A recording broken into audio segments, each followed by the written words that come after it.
అందరికీ నమస్కారం. ఆకాశం టీవీ టాప్ 10 న్యూస్ బులెటిన్ కి స్వాగతం. ముఖ్యాంశాలు. ఎస్సీ ఎస్టీ వర్గీకరణకు అనుకూలంగా సుప్రీంకోర్టు ఇచ్చిన తీర్పుపై కొన్ని వర్గాలు తీవ్ర వ్యతిరేకత వ్యక్తమవుతోంది. దీనిని వెనక్కి తీసుకురావాలని డిమాండ్ చేస్తున్నారు. ఈ తీర్పుకు వ్యతిరేకంగా బుధవారం భారత్ బంద్కు పిలుపునిచ్చాయి. సున్నితమైన అంశం కావడంతో దీనిపై ఎలాంటి అవాంఛనీయ ఘటనలు చోటు చేసుకోకుండా జాగ్రత్తలు తీసుకుంటున్నారు. కోల్కతా వైద్యురాలి హత్యాచార ఘటన దేశం మొత్తాన్ని కుదిపేస్తోంది. ఈ ఘటనను సుమోటోగా స్వీకరించిన సర్వోన్నత న్యాయస్థానం మంగళవారం విచారణ చేపట్టింది. కానీ ఉద్దేశపూర్వకంగానే ఆమెను కొందరు టార్గెట్ చేశారనే ప్రచారం జరుగుతోంది.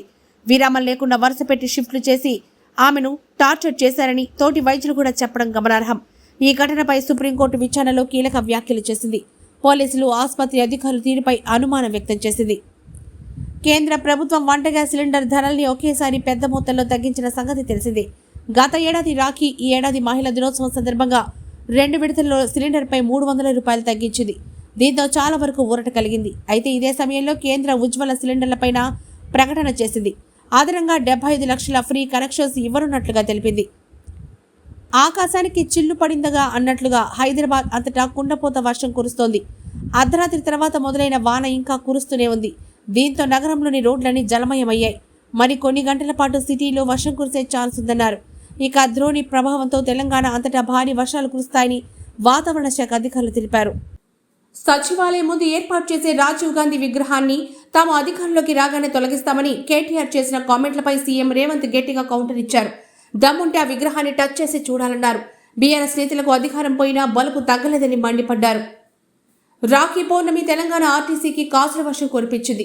రికార్డు స్థాయిలో ప్రయాణాలు సాగించగా ఆదాయం కూడా అంతే స్థాయిలో వచ్చింది. నిన్న ఒక్కరోజే 63.86 లక్షల మంది రాకపోకలు సాగించారు. సంస్థకు 32 కోట్ల ఆదాయం వచ్చినట్లుగా రవాణా శాఖ మంత్రి పొన్నం వెల్లడించారు.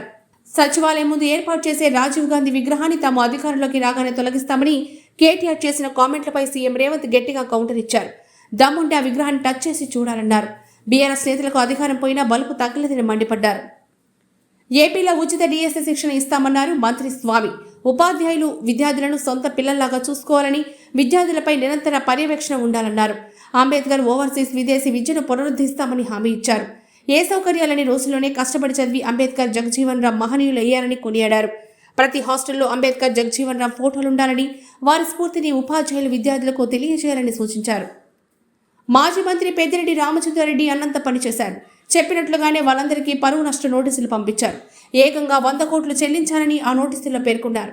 అంతేకాదు త్వరలోనే వారందరిపై కేసులు కూడా వేస్తామని చెప్తున్నారు. మదనపల్లి సబ్ కలెక్టర్ కార్యాలయంలో ఘటనలో తనపై ఆరోపణలు చేయడంపై పెద్దిరెడ్డి ఆగ్రహం వ్యక్తం చేశారు. ఏపీలో రేషన్ కార్డులు ఉన్నవారికి కందిపప్పు, పంచదార పంపిణీ వచ్చే నెల కూడా కష్టమనే అభిప్రాయాలు వ్యక్తమవుతున్నాయి.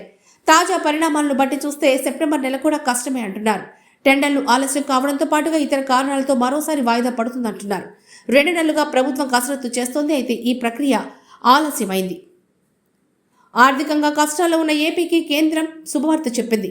కేంద్ర special assistance for capital investment కింద నిధులు విడుదల చేసింది. తొలి విడతగా ఏకంగా 1500 కోట్లు విడుదల చేసింది. రాష్ట్రం ప్రతిపాదనలు పంపగా కేంద్రం ఓకే చెప్పింది.